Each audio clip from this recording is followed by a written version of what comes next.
Hi, I'm Jenna. With the Mama OT lens, I'm a licensed occupational therapist offering my services for women in need. This includes cognitive behavioral therapy, breath work, and physical healing.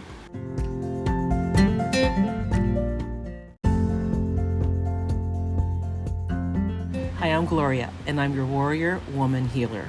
I'm certified in sound healing, energy healing, crystal healing, and just assisting you as you start to heal yourself. I'm there to nurture and assist you as you heal whatever is no longer serving you.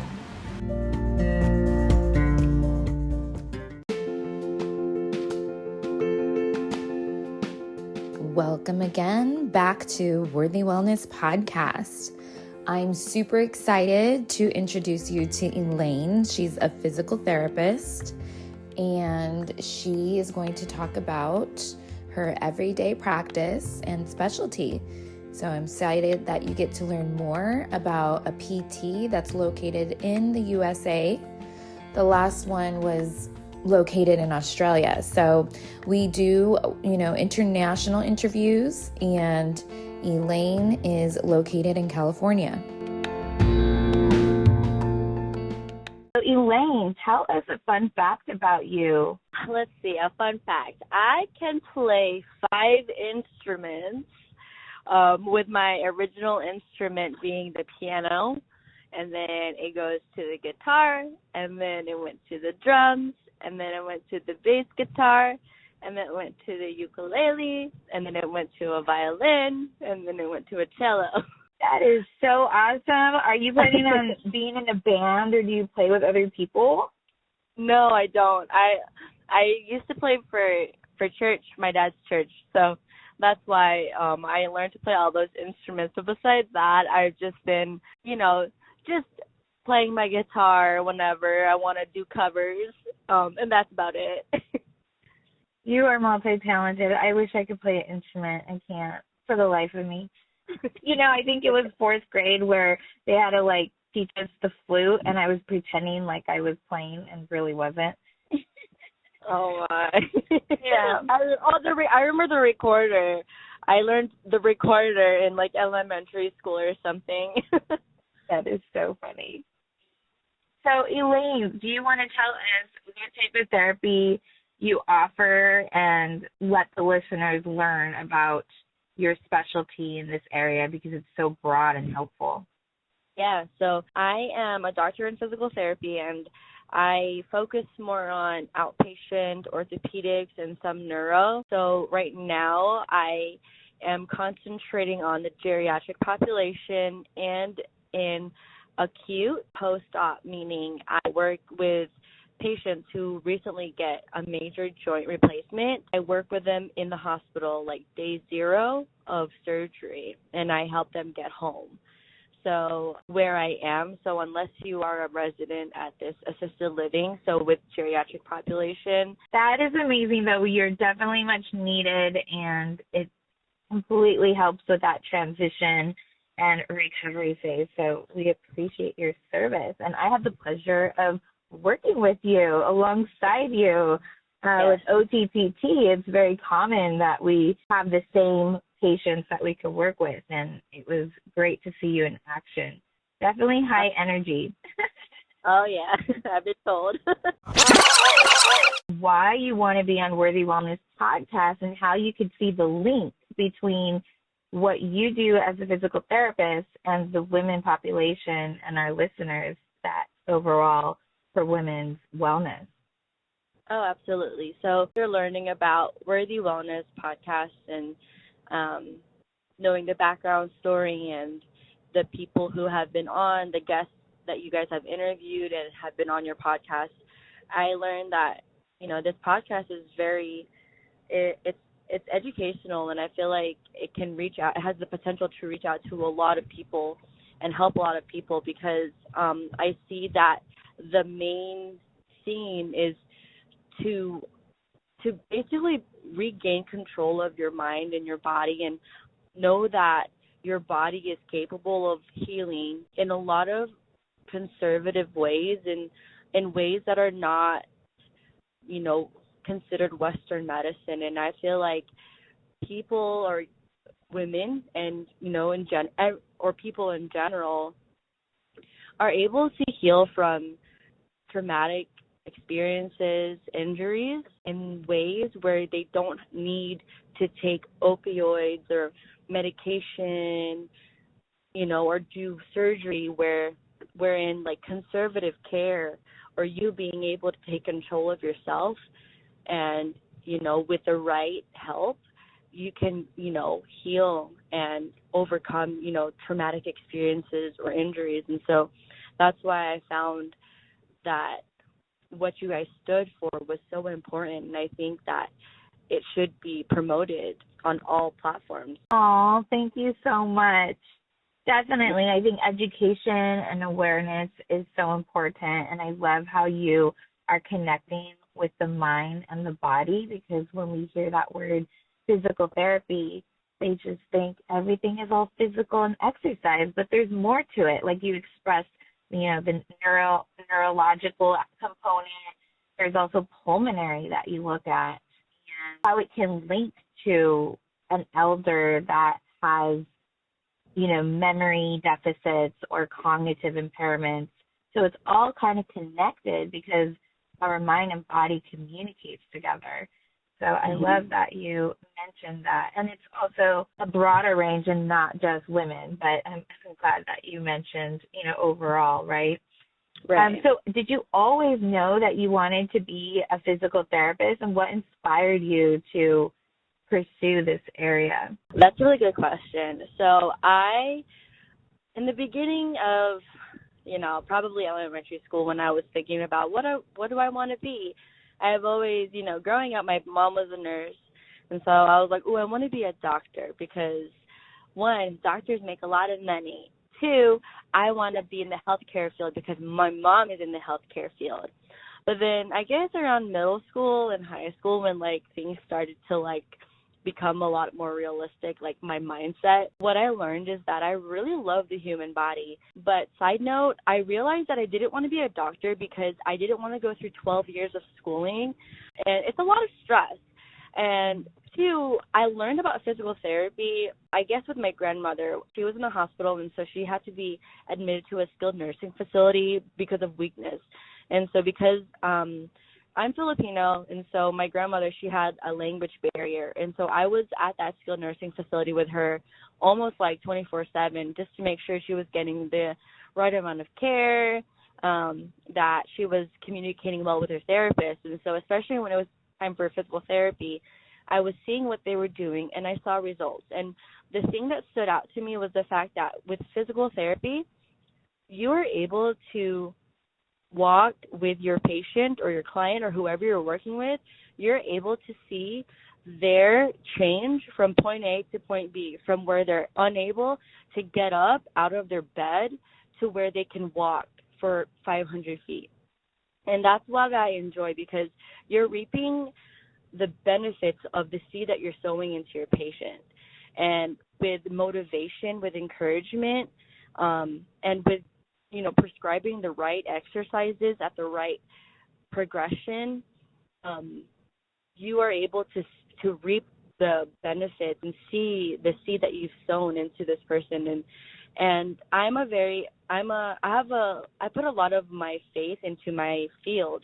And so I also say that I am also the hands and feet of Jesus, because healing is, you see the healing process with someone that you're working with, and you see the change in not just the physical but also in the mental, and you see how they're wow, if I really put my mind into this and I trust that what you're telling me is true, I'll see this. And then their whole outlook changes in life, you know what I mean?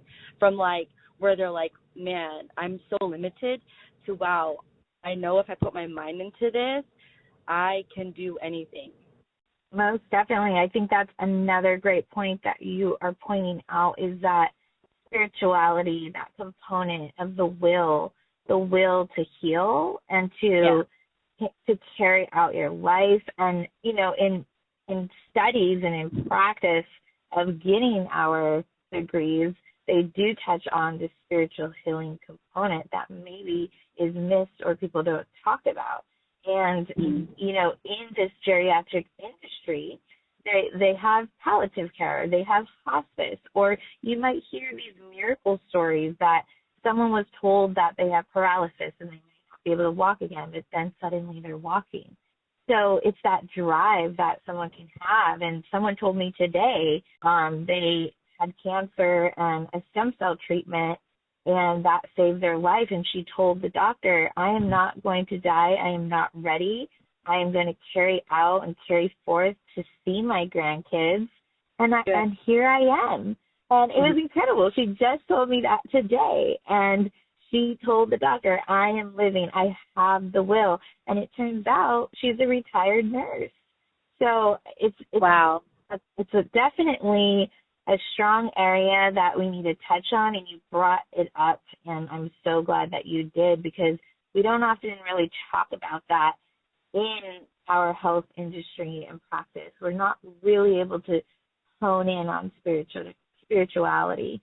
And it doesn't have to be specific to a religion, but, you know, the evidence of having the will to thrive or having the will to heal makes all the difference to someone who, you know, maybe lost that faith, or they say, okay, I have this diagnosis, it's over, it's done, and then all of a sudden that dictates their path. But it doesn't really necessarily go that way. And our bodies are so complex and unique. And you and I are witnessing for ourselves that if science says one thing and it's down on paper, all of a sudden you see the movement and the improvement of someone, and it's so rewarding that what is down on paper is not necessarily true, and you see it with your own eyes. So it's incredible. It really is, yeah. You mentioned that.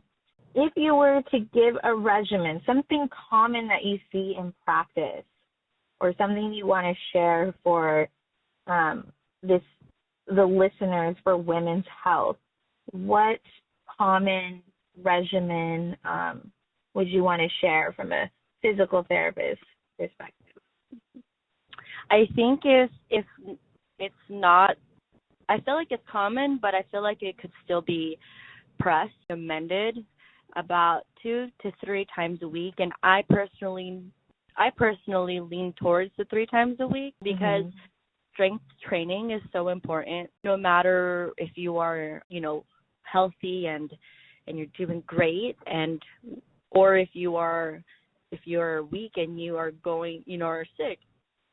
Strength training, what happens is that you are you know, you're strengthening the muscles that are surrounding the joints and of course your bones, and so it's preventative, you know. So, you know, as we age, we're going to start to decline or deteriorate, you know, within our joints and our bones. And one of the common diagnoses or, you know, comorbidities that women face later in life is osteoporosis, and that's when your bones start to become the bone density becomes weaker than before.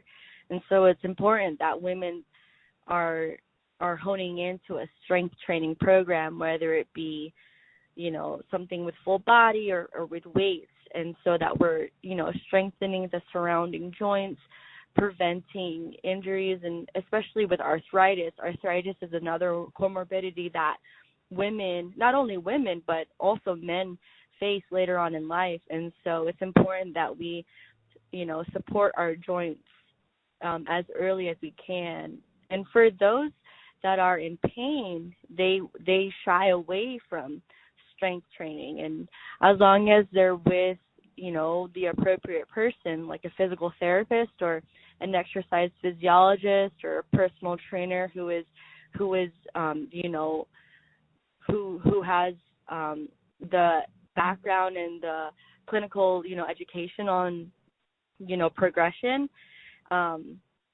they can heal with strength training. And on top of that, like endorphins, which are, you know, what we call like the quote unquote happy hormones, they're released through exercise, and those are our natural painkillers. And so I can't stress enough how important strength training is. And so that's one thing I'm going to emphasize with the women population. Most definitely. So it sounds like a lot of prevention and not waiting for you to get there and be doomed, but to prevent it overall, just knowing that this is common and this is, part of the aging process, but doesn't have to be. So if someone doesn't want to, they steer away from strengthening, what would you say would be more low impact and that could protect the joints? Because, like you were saying, when someone's in pain, they don't want to move. But then in reality, moving is going to help reduce that pain and make them feel better. So maybe it's just kind of giving some examples of some low impact or types of exercise. One thing is that if someone, of course, is in pain, like if there's like an arthritic flare-up, if they have fibromyalgia, if there's an injury like low back pain or something, I highly recommend going to a physical therapist, because your physical therapist is going to know exactly what you need to do. If you're looking for something that's like low impact, walking is the best. Walking is also, or brisk walking or jogging is cardio, which is good for your heart health. But walking is a full body workout, especially walking uphill. And then you have certain exercises like your sit to stands from a chair. You have like your seated kicks to help with range of motion in your legs, and you have your bridges where you're laying down, you're lifting your hips up to the ceiling, and you're strengthening your glute muscles, which help the low back. Again, exercises like that, I feel like can best be given or prescribed to you by someone who is highly educated, like a physical therapist, clinical exercise physiologist, or a personal trainer who has that certification to correctly prescribe those exercises. But I think overall, I feel like walking is probably one of the best, and uphill walking, if anything, is one of the best, like full body, low impact workouts that wouldn't irritate you as much as like, heavy lifting. Most definitely. And what about like aquatics or resistant bands compared to like dumbbells and barbells and whatnot and machines? Or actually, it's a good thing to talk about machines, because sometimes I think, the average person might think the machines are the way to go, but then they could also be harmful. So could you touch on the difference between resistant bands, dumbbells, like free weights, and machines? Which one would be a low impact and safer? Yeah, so resistance bands are good because, you can do it at home, and it provides a good amount of tension when it comes to kind of like how far you're stretching the band, and I think it's very effective. I like resistance bands as a physical therapist just because of the convenience of it, and what you can do, and I like the tension because it's consistent tension. Dumbbell and like free weights, I feel like those are also good because not only does it provide consistent, resistance that you're going against gravity. So, for example, if you're doing like a dumbbell curl, it's going to be easier towards the top but heavier towards the bottom because you're working against gravity. And so one thing that you have to keep in mind is the stability aspect of it. And so can you effectively control and stabilize, working with the dumbbell, because sometimes with dumbbell weight training, people will tend to get hurt because of improper form. And that's where I'll bring it back to work with a personal trainer, physical therapist. The machines I think are really good too because it's putting you in a position of where you are isolating a muscle group and you're strengthening that muscle without hurting yourself because you're sitting down most of the time and you're isolating, for example, like if you're doing like a leg extension, you're isolating the quadricep muscles, and you're doing it in a safe way because you're sitting down and you're not, standing up or having to stabilize or control anything. It's all there, and you're just isolating the muscle. And so that's why I like the machines, because they're really good for isolation. And so I feel like all three are good, but safety-wise, I feel like machines could be really good for someone starting off. Bands would be good too, especially if they start off with light to medium resistance, and then the more they work on proper form and eccentric control against gravity and stability, dumbbells are a really good workout because you can do so much with dumbbells. Most definitely. And as far as the machines go, I think it's a great way to go if you know how to set the machine to the right setting. And Yes. I think once you get that education or you work with a professional, then being on your own could be a safe way. But if you're unsure about it and you put it on the wrong setting, then it could be more harming than good. So I just kind of wanted to touch on that. And so thank you for sharing the difference between them all, because they all serve a different purpose for sure. Is there anything else that you want to talk about or emphasize? We can go all day, and we can have more than one episode, most definitely. But I guess for today, is there anything else that you want to mention before we wrap up? Yes. Okay, so as a physical therapist, I think one thing that I will emphasize is that if you do have an injury, or you feel like you might have, tweaked your back a little bit or tweaked your ankle, don't wait to see a therapist or your doctor to prescribe you for therapy, because the sooner that you get something resolved, the better it is when it comes to your recovery and healing process, because there is a window of opportunity, and sometimes people wait till it's, too late, or if it's a chronic issue, and that can take a lot of time, to heal and to recover from. And so the sooner that you take action when you've, injured yourself, whether it be major or minor, go see someone and start taking control of, that situation. A lot of people that I work with have had chronic issues, and a lot of the chronic issues, it's dealing with the fear of re-injury. And so it takes a lot of time to kind of break from that. And it's not impossible. Everyone, will get better, but timing is so important. And so I wouldn't shy away from seeing, a physical therapist or a doctor, even for like a tweak that you're like, oh, let's see if this gets better in a few days, So that's one thing I really just want to press. Mm-hmm. And because you're a doctor of physical therapy, maybe some people don't really know, but could they go directly to a physical therapist, say if they didn't go to a doctor to get a referral or whatnot? Like, are they able to just go directly first? Yeah, so there is like a where they like self-refer, and so a lot of outpatient orthopedic clinics, they would, you can go to them, and then they get the referral from the doctor.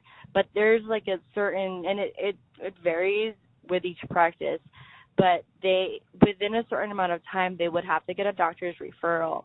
But you could always go to a PT office, and some PT clinics who are not insurance-based, it's a cash-based practice, is a lot easier to get that type of care without having to get a doctor's referral, because it's an out-of-pocket, it's an out-of-pocket cost. Yes, and sometimes depending on your insurance, if you were to pay up front and have the invoice and send the claim in later, then they can reimburse through the insurance. So it all depends on, what insurance you have, but just knowing that you have the options where you could go to a physical therapist that's cash-based, or a super bill, or the, the HSA and the FSA, where it's those accounts that, savings. the health savings account that you could apply it towards. And then, depending on the practice, like you were mentioning, they may have a contract with a doctor, and then that's how they could verify maybe the order and get that authorization to treat. So thanks for letting us know, because that could be complex as well. Yeah. How can people get a hold of you? I mean, maybe they want to hear your music, or they want some advice. Maybe you'll consult with them. I know you're in a very specific setting for physical therapy, but if they wanted to reach out, is there a way they can? Oh, yeah. So I'm actually starting, or I started, and I'm going to start to revamp it up a little bit, but I'm posting videos on TikTok, and then I can give you the information for you to, post on the podcast.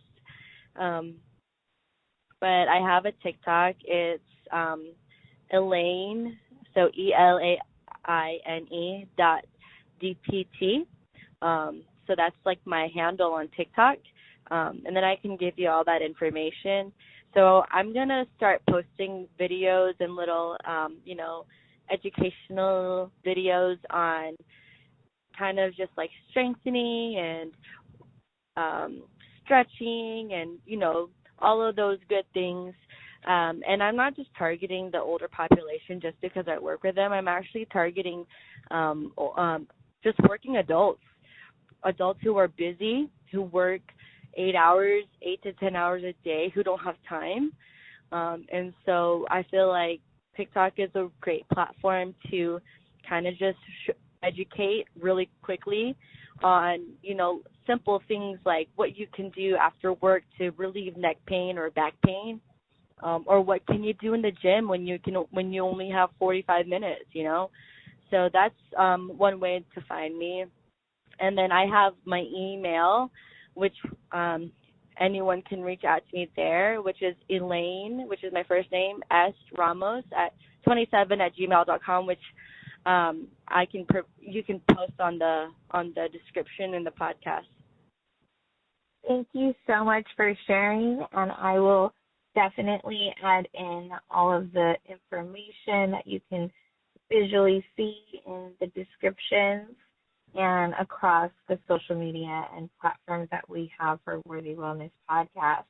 Thank you so much for being on our episode today, Elaine, and we look forward to having you back again. Thank you.